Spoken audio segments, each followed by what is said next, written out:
ಮಿತ್ರರು ಮತ್ತು ಎಲ್ಲ ಹಿತೈಷಿಗಳಿದ್ದಾರೆ. ಇದೊಂದು ವಿಶೇಷವಾದಂಥ ಒಂದು ಕಾರ್ಯಕ್ರಮ. ಇದಕ್ಕೆ ಅವಕಾಶ ಕೊಟ್ಟಂತೆ ಎಲ್ಲರಿಗೂ ನಾನು ವಂದನೆ ತಿಳಿಸ್ತೇನೆ.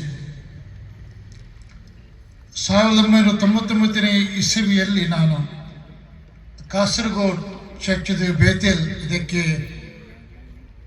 ಪ್ರೀಸ್ಟ್ ಆಗಿ ನಾನು ಆಯ್ಕೆಗೊಂಡೆ. ಮತ್ತು ಕಾಸರಗೋಡು ನನಗೆ ಬಹಳ ಇಷ್ಟವಾದಂಥ ಸ್ಥಳ. ಯಾಕೆಂದರೆ ನನ್ನ ಸೇವೆಯ ಪ್ರಥಮ ನಾನು ಪ್ರಾರಂಭ ಮಾಡಿದ್ದು ಕಾಸರಗೋಡು ಜಿಲ್ಲೆಯಲ್ಲಿ. ಭಾಳ ವಿಶೇಷವಾದಂಥ ಭಾಳ ಪ್ರೀತಿಪಾತ್ರರಾದಂಥ ಒಂದು ಜನರು ಮತ್ತು ಒಂದು ಸ್ಥಳವಾಗಿದೆ. ಆಧುನಿಕ ಲೋಕದಲ್ಲಿ ನಾವೆಲ್ಲ ಇದ್ದೇವೆ. ಅನೇಕ ವರ್ಷಗಳ ಹಿಂದೆ ನಮ್ಮ ದೇಶವನ್ನು ನಾವು ನೋಡುವಾಗ ದೇಶದಲ್ಲಿ ಅನೇಕ ರಾಜರು ನಮ್ಮ ದೇಶವನ್ನು ಆಳಿದ್ದಾರೆ. ನಮ್ಮ ದೇಶ ನಮ್ಮ ಮಾತೃಭೂಮಿಯಾಗಿದೆ, ಅದು ಪುಣ್ಯ ಭೂಮಿಯಾಗಿದೆ. ಎಲ್ಲ ಧರ್ಮದವರನ್ನು ಸಾಕಿ ಬೆಳೆಸಿದಂಥ ಒಂದು ತಾಯಿ ಭಾರತಾಂಬೆಯಾಗಿದೆ. ಅನೇಕರು ನಮ್ಮ ದೇಶವನ್ನು ದರೋಡೆ ಮಾಡಿದರು, ಸುಲಿಗೆ ಮಾಡಿದರು. ಆದರೆ ನಮ್ಮ ಅನೇಕ ನಾಯಕರು ನಮ್ಮ ದೇಶಕ್ಕಾಗಿ ತಮ್ಮ ಪ್ರಾಣವನ್ನೇ ಕೊಟ್ಟಿದ್ದಾರೆ, ತಮ್ಮ ರಕ್ತವನ್ನೇ ಚೆಲ್ಲಿದ್ದಾರೆ. ಅನೇಕರು ಸೆರೆಮನೆಗಳಿಗೆ ಹೋಗಿದ್ದಾರೆ.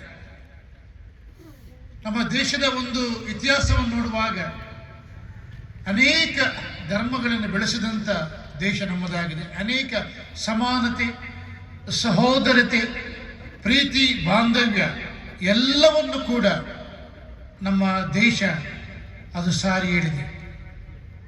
ಇದನ್ನ ಈ ಒಂದು ಮಕ್ಕಳು ನೋಡುವಾಗ ನನಗೆ ಖುಷಿ ಆಯಿತು. ಒಂದು ಟ್ರೈನಿಂಗ್ ಅದು ಬಹಳ ಮುಖ್ಯ. ಯಾಕೆ ಆಧುನಿಕ ಲೋಕದಲ್ಲಿದ್ದೇವೆ ನಾವು. ಮಾದಕ ದ್ರವ್ಯ, ಬೇರೆ ಬೇರೆ ಸಂಗತಿಗಳು ನೋಡ್ತೀವಿ. ಯವನಸ್ಥರನ್ನು ಅಸ್ಥಿರಗೊಳಿಸುವಂಥ, ಯವನಸ್ಥರನ್ನು ನಾಶ ಮಾಡುವಂಥ ಸಂಚು ನಡೆಯುತ್ತಾ ಇದೆ. ನಮ್ಮ ಯವನಸ್ಥರನ್ನು ನಮಗೆ ಕಾಪಾಡಬೇಕಾಗಿದೆ.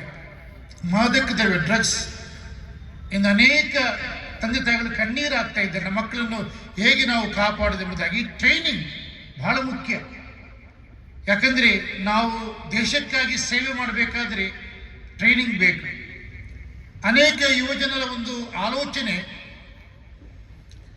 ನಾನು ಈ ಲೋಕದಲ್ಲಿ ಒಳ್ಳೆಯ ಹಣ ಸಂಪಾದನೆ ಮಾಡಬೇಕು, ಒಂದು ಒಳ್ಳೆಯ ಮನೆಯನ್ನು ಕಟ್ಟಬೇಕು, ಒಂದು ಒಳ್ಳೆಯ ಕಾರನ್ನು ನಾನು ಚಲಾಯಿಸಬೇಕು. ಅದು ಜೀವನ ಅಲ್ಲ.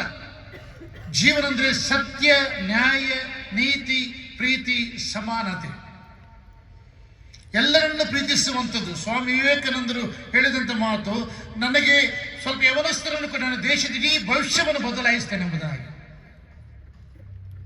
ಅಬ್ರಹಾಂ ಲಿಂಕನ್ ಅಮೆರಿಕ ದೇಶ ಅಧ್ಯಕ್ಷ ಹೇಳಿದಂಥ ಮಾತು, ದೇಶ ನಿನಗೇನು ಕೊಟ್ಟಿದ್ದು ಹೇಳೋದಕ್ಕೆ ನೀನು ದೇಶಕ್ಕಾಗಿ ಏನು ಮಾಡಿದ್ದಿ, ದೇಶಕ್ಕಾಗಿ ನೀನು ಏನು ಕೊಟ್ಟಿದ್ದಿ, ನಿನ್ನ ಸಮಾಜಕ್ಕಾಗಿ ಏನು ಕೊಟ್ಟಿದ್ದಿ, ಅದನ್ನು ಪ್ರಶ್ನೆ ಮಾಡಿ ಎಂಬುದಾಗಿ.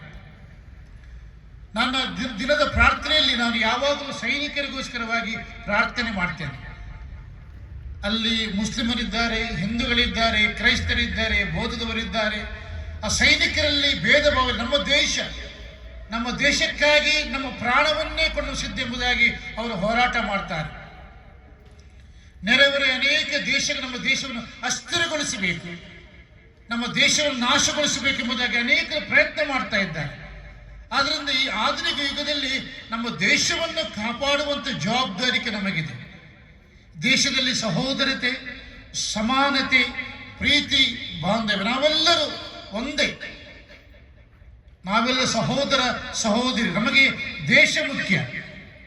ನಾನು ಅನೇಕ ಹೇಳುತ್ತೇನೆ, ಆರೋಗ್ಯವಂತವಾದಂಥ ದೃಢಕಾಯರಾದಂಥ ಸೈನಿಕರು ನಮ್ಮ ದೇಶಕ್ಕಾಗಿ ಪ್ರಾಣಗಳು ಸಿದ್ಧರಾಗಿದ್ದಾರೆ. ಇಸ್ರೇಲ್ ದೇಶದಲ್ಲಿ ಪ್ರತಿಯೊಬ್ಬ ನಾಗರಿಕರು ಕೂಡ ಮಿಲಿಟರಿ ಟ್ರೈನಿಂಗ್ ಅನ್ನು ಮಾಡಬೇಕು. ನಮ್ಮಲ್ಲಿ ಪ್ರತಿಯೊಬ್ಬರು ಕೂಡ ಮಿಲಿಟರಿ ಟ್ರೈನಿಂಗ್ ಬೇಕಾದ್ರೆ ನಮ್ಮ ದೇಶವನ್ನು ಕಾಪಾಡಬೇಕು. ನಮ್ಮ ಭಾರತ ದೇಶದಲ್ಲಿಯೇ ನಮ್ಮ ದೇಶವನ್ನು ಕಟ್ಟಬೇಕು. ಅಮೆರಿಕ, ಇಂಗ್ಲೆಂಡ್, ಬೇರೆ ಬೇರೆ ದೇಶಗಳು ಹೋಗ್ತಾರೆ, ಅದು ಪ್ರಯೋಜನ ಇಲ್ಲ. ನಮ್ಮ ದೇಶದಲ್ಲಿ ಕಲಿತು ನಮ್ಮಲ್ಲೇ ನಾವು ನಮ್ಮ ದೇಶವನ್ನು ಕಟ್ಟಬೇಕು. ಅಂತ ಒಂದು ಸಾಧನೆಯನ್ನು ನಾವು ಮಾಡಬೇಕು. 3 ವಿಚಾರಗಳನ್ನು ಹೇಳಿ ನಾನು ಮುಗಿಸ್ತೇನೆ. ಮೊದಲಾಗಿ ನೀವು ದೇಶಕ್ಕಾಗಿ ಏನಾದರೂ ಮಾಡಬೇಕಾದ್ರೆ ಮೊದಲು ದೇವರಲ್ಲಿ ಭಕ್ತಿ ಇರಬೇಕು. ನೋಡಿ, ಒಂದು ವಿಮಾನ ಪ್ಲೇನ್ ಲ್ಯಾಂಡ್ ಆಗುವಾಗ ಅದು ಲ್ಯಾಂಡ್ ಕಂಟ್ರೋಲ್ ಇರ್ತದೆ. ಲ್ಯಾಂಡ್ ಆಗುವಾಗ ಅಥವಾ ಟೇಕ್ ಆಫ್ ಆಗುವಾಗ ಪ್ಲೇನ್ ಅದು ಕಂಟ್ರೋಲ್ ಇರ್ತದೆ. ಯಾಕಂದ್ರೆ ಆ ಕೆಳಗಿನ ಆ ಒಂದು ಅಧಿಕಾರಿಗಳೊಂದಿಗೆ ಕಂಟ್ರೋಲ್ ಇರ್ತದೆ. ಕಂಟ್ರೋಲ್ ಇಲ್ಲದಿದ್ದರೆ ವಿಮಾನ ಎಲ್ಲೆಲ್ಲಿಗೆ ಹೋಗಿ ಬೀಳ್ತದೆ. ನಮ್ಮ ಲೈಫಲ್ಲಿ ಕಂಟ್ರೋಲ್ ಇರಬೇಕಾದ್ರೆ, ನಮ್ಮ ಲೈಫಲ್ಲಿ ಶಿಸ್ತಿರಬೇಕಾದ್ರೆ ಆ ಭಗವಂತನಲ್ಲಿ ಅಪಾರವಾದ ಭಕ್ತಿ ಇರಬೇಕು. ನಾನು ಚಿಕ್ಕದಿರುವಾಗ ಹಿಂದೂಗಳ ಮಧ್ಯೆ ಬೆಳೆದವನು. ಅವರಲ್ಲಂಥ ಭಕ್ತಿ, ಅವರಲ್ಲಂಥ ಪೂಜೆ, ಇದನ್ನು ನೋಡಿ ನಾನು ಅನೇಕ ಸಾರಿ ನಾನು ಸಂತೋಷಗೊಂಡಿದ್ದೇನೆ. ಯಾಕಂದರೆ ದೇವರಲ್ಲಿ ಭಯಭಕ್ತಿ, ದೇವರಲ್ಲಿ ನಾವು ಭಯಭಕ್ತಿ ಉಳ್ಳಾಗ ದೇವರು ನಮ್ಮನ್ನೆಲ್ಲ ಗಂಡಾಂತರವನ್ನು ತಪ್ಪಿಸ್ತಾನೆ.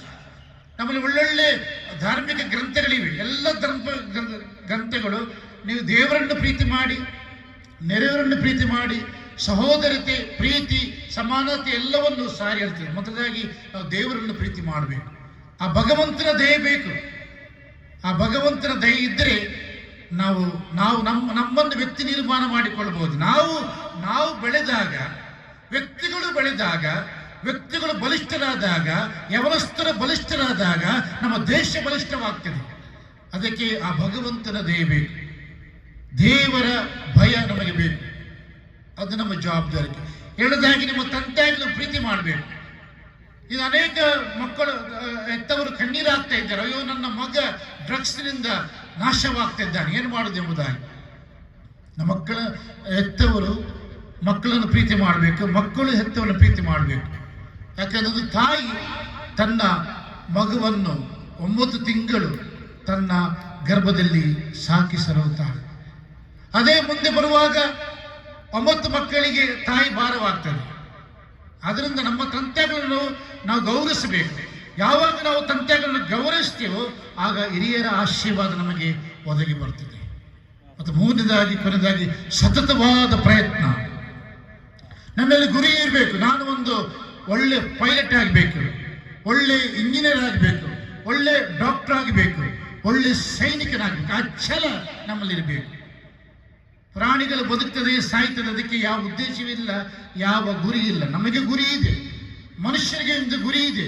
ನನ್ನ ದೇಶಕ್ಕಾಗಿ ನಾನು ಒಂದು ಪೈಲಟ್ ಆಗಬೇಕು, ನನ್ನ ದೇಶಕ್ಕಾಗಿ ಒಂದು ಒಳ್ಳೆ ಡಾಕ್ಟರ್ ಆಗಬೇಕು, ನನ್ನ ದೇಶಕ್ಕಾಗಿ ಒಂದು ಒಳ್ಳೆ ವಕೀಲ ಆಗಬೇಕು, ನನ್ನ ದೇಶಕ್ಕಾಗಿ ಒಳ್ಳೆ ಸೈನಿಕ ಆಗಬೇಕು. ಆ ಒಂದು ಪ್ರಜ್ಞೆ ನಮ್ಮಲ್ಲಿರಬೇಕು. ಆಗ ಮಾತ್ರ ನಾವು ಬೆಳೆಯುತ್ತೇವೆ. ಆದ್ದರಿಂದ ನಿಮ್ಮ ಒಂದು ಯೌವನ ಪ್ರಾಯ ದೇವರು ಕೊಟ್ಟಂಥ ಮನುಷ್ಯ ಜನ್ಮ ಒಂದು ಬಾರಿ ಮಾತ್ರ ಈ ಲೋಕದಲ್ಲಿ, ಮತ್ತೆ ಇಲ್ಲ, ಮನುಷ್ಯನ ಮಾತ್ರ. ಅದನ್ನು ನಾವು ಒಳ್ಳೆ ರೀತಿಯಲ್ಲಿ ನಾವು ಬಳಸಬೇಕು. ಟೈಟಾನಿಕ್ ಶಿಪ್ ಅದನ್ನು ಕಟ್ಟಿದ ಈ ಶಿಪ್ ಅನ್ನು ದೇವ